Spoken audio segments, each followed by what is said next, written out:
All right, so now we are going to conclude our lovely exploration of probability with the last section, which in some ways could probably be argued that it should have been the first section, but we'll go with what we got. So the first quick reminder is a factorial. This n exclamation mark is not really excited math. It is a descending product. So whatever number they gave us, we start with that, and then we start decreasing by 1 until we get to the number 1. So you don't go times 0 because then you just get 0. It's boring. So all the integers, positive integers smaller than the number itself and the number itself, all being multiplied together. So this gets big fast.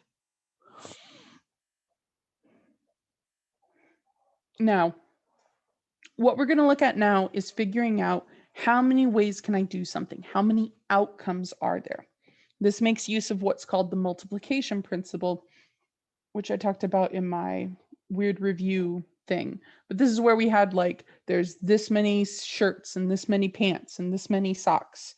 And you just took those how many's and multiplied them, and that was the total number of outcomes. Same idea here. It's just in these cases, we're often going to be pulling from the same set. So it's going to be the same number several times. But I prefer to think of it just as, let's figure out what each thing is. If it happens to be the same number, cool. All right, so suppose a state has license plates that display 7 numbers. How many different 7-number license plates are possible? So 7 numbers, 7 spots. So a lot of times I just use dashes to indicate the spots.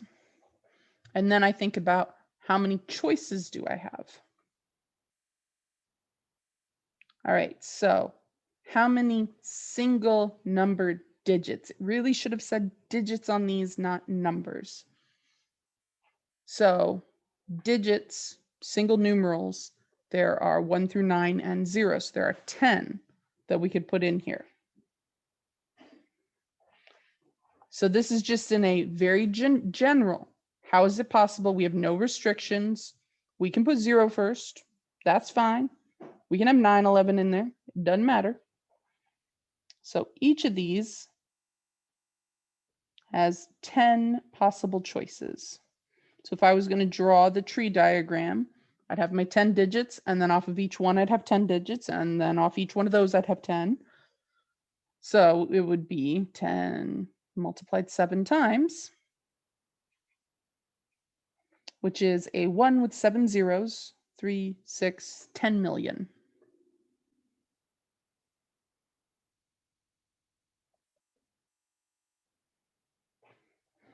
But what if, and as we know, this is really the case, because, well, 10 million is not that hard to hit. When I was a kid, everybody had 6, except for California. California went to 7 real quick. And y'all are probably all thinking like, it's been 7 forever. No, not forever. I am not forever old. All right, now, if we also include the letters, how many 7-character license plates are possible? So we have the numbers 10 and the uppercase letters, which are 26. So 10 plus 26 is 36 choices.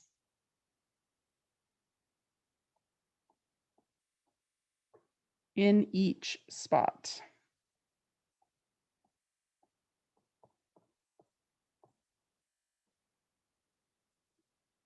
So 36 multiplied to itself 7 times. Dear God, why?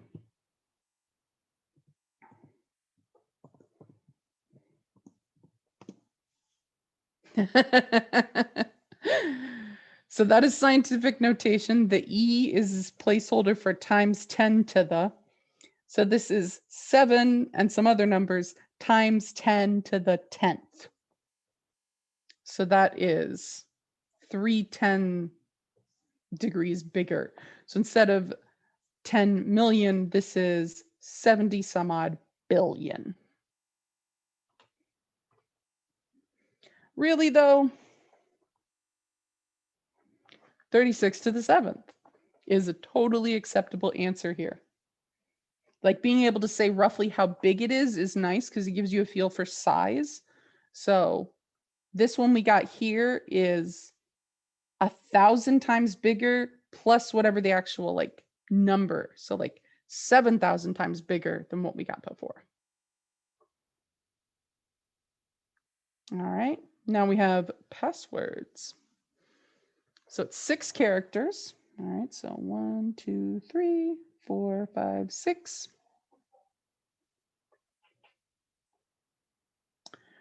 And we can choose uppercase, lowercase, numbers, and the 5 special characters. All right, so I know my uppercase, that's 26. I know my lowercase is another 26. So that is 52 because card numbers. So let's go ahead and write that. Then the numbers, the numerals is 10. And then the 5 characters they gave us. So 52, 62, 67.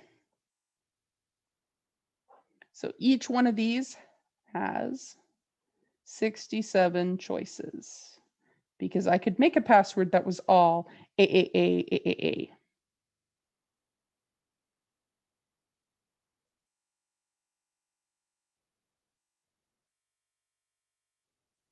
So that is 67 to the 6th.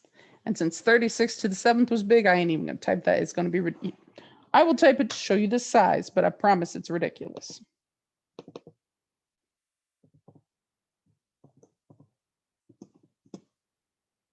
No, it's only a little bit bigger. Huh? 9 times 10 to the 10th, so 90 billion. All right, now we have a middle school principal. He needs to schedule 6 different classes in 6 different time periods. How many different class schedules are possible? So this problem is actually missing some information, but we're going to make an assumption.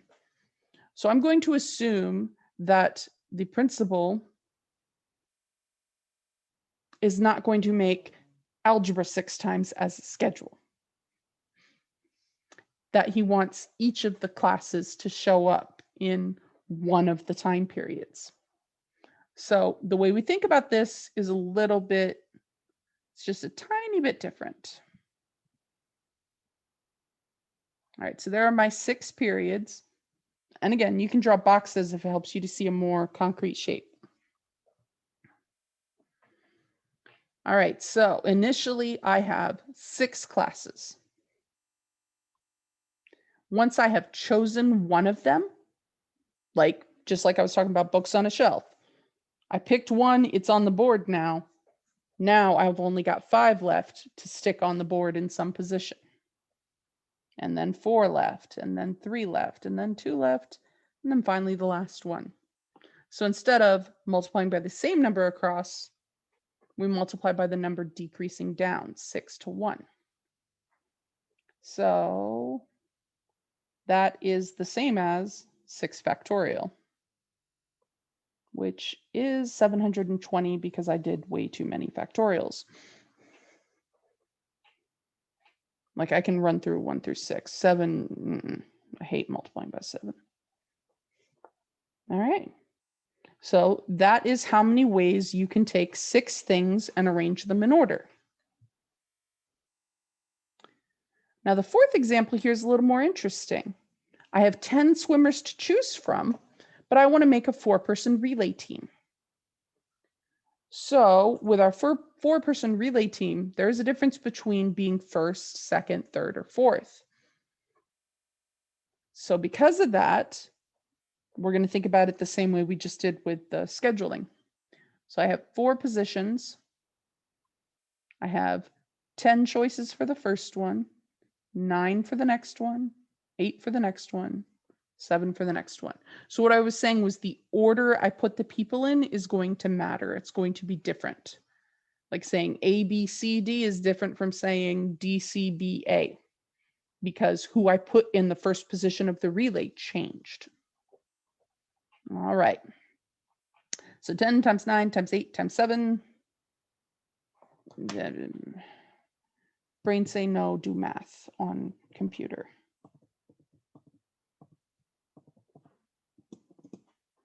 $50-40. So there are 5,040 possible 4-person relay teams from a 10-person swim team. That's a lot. Now these last two, what we've actually performed is what's called a permutation.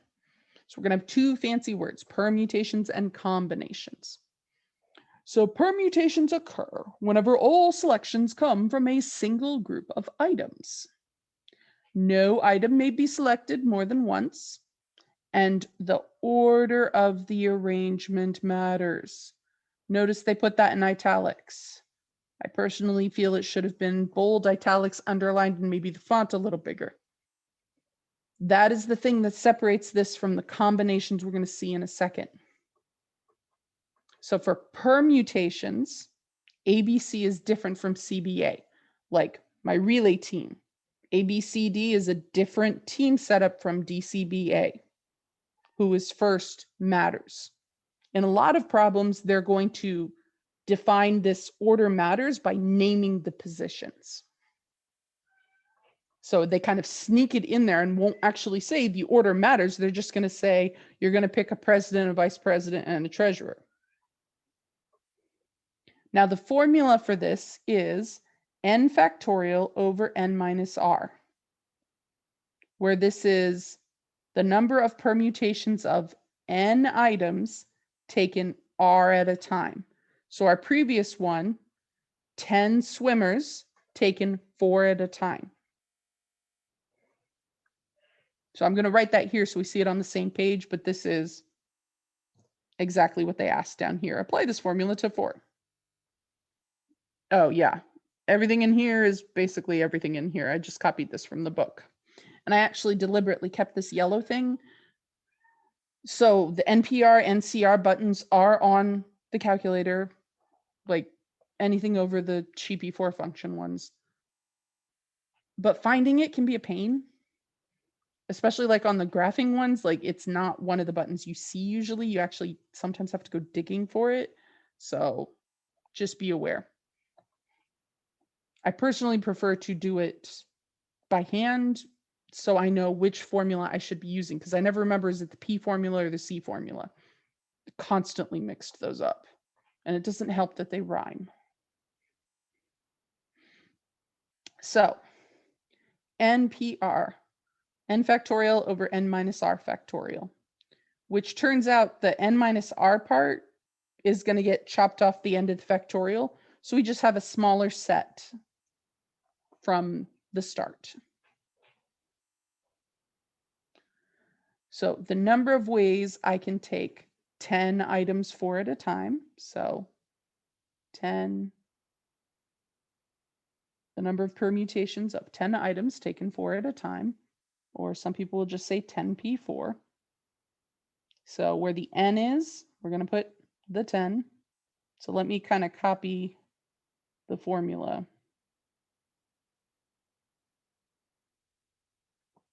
All right, our 10 goes in those 2 positions, and the 4 is going to go in that position.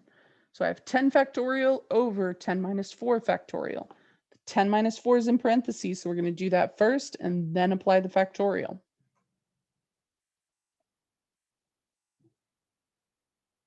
So that is 10 factorial over 6 factorial. So on the top, 10 times 9 times 8 times 7 times 6, that's familiar because it's on the bottom. That's where you stop and drop the factorial back in. So these 6 factorial and 6 factorial get canceled out, and we're left with 10 times 9 times 8 times 7. Why is that familiar? Because we just did it. So it turns out this labeling the positions and then figuring out how many choices you have for each one will actually get you permutations. So some problems, it's easier to think about this top way and like having the positions labeled. Other times it's just, I got the formula, I'm going to do it. The combination formula is very similar though. So we're going to talk about combinations in the next video. Let me make sure that was everything I wanted here. Oh, nope, we have one more. Example 5. The city has 12 candidates running for 3 leadership positions. The top vote will be elected mayor. The second will be deputy mayor, and the third will be the treasurer. How many outcomes are possible for the 3 leadership positions? Now notice the word order did not appear anywhere in that problem, but by naming the positions, the order matters. ABC means A is mayor. So that's different from getting CBA, because then A would be treasurer and not mayor. Totally different situation. So here, I've got my mayor, I got my deputy mayor, and I got my treasurer. So I got 12 choices for mayor. Top dog gets picked, and now there's only 11 possibilities for deputy mayor, and then only 10 for the treasurer. So 12 times 11 is 132, so 1320.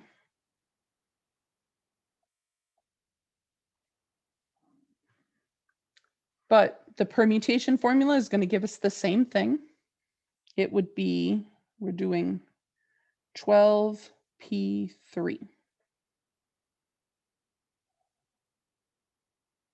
12 factorial over 12 minus 3 factorial, which gives us 9 factorial.